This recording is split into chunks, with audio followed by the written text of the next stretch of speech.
নমস্কার বন্ধুরা। তো আজকে দেখব চন্দ্রমল্লিকা গাছ। দেখুন কত চন্দ্রমল্লিকা আপনাদেরকে আমাদের চ্যানেলের মাধ্যমে অসংখ্য ভিডিও আমরা দেখিয়েছিলাম। খুব সুন্দর সুন্দর চন্দ্রমল্লিকা ছিল। তো দেখুন শীতকাল যেহেতু চলে গেছে, তাই চন্দ্রমল্লিকার সময়ও এখন শেষ। তো এই সময় কি আমরা কি চন্দ্রমল্লিকাগুলো ফেলে দেবো?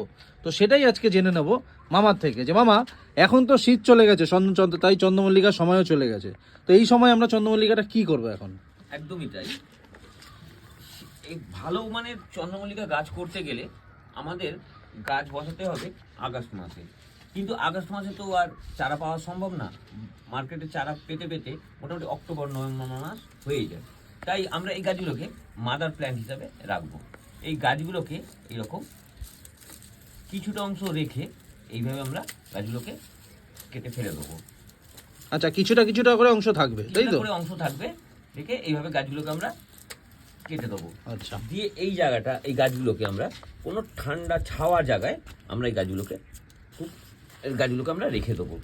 তাহলে কি এর মধ্যে সেরকম কিছু খাবার দেওয়ার দরকার নেই, শুধু অল্প অল্প করে মাঝে মধ্যে জল দিলেই এইখান থেকে নতুন নতুন ডালও বেরোবে, আর নিচ থেকেও কিছু ব্রাঞ্চও বেরোবে। তখন আমরা এইখান থেকে এই ডাল কেটে আমরা চারা তৈরি করে নেবো। তাতে আপনি এই একটা গাছ থেকে কয়েকশো চারা আপনি করতে পারবেন। আচ্ছা, মানে পরের বছর এই গাছগুলো দিয়ে আবার অনেক করা যাবে। এক একটা গাছ থেকে আমি কয়েকশো চারা আমি তৈরি করতে পারবো। এবং সেই চারা কিভাবে তৈরি করতে হবে সেটা ঠিক সময় মতো আপনাদের সামনে আমি আবার নিয়ে আসবো।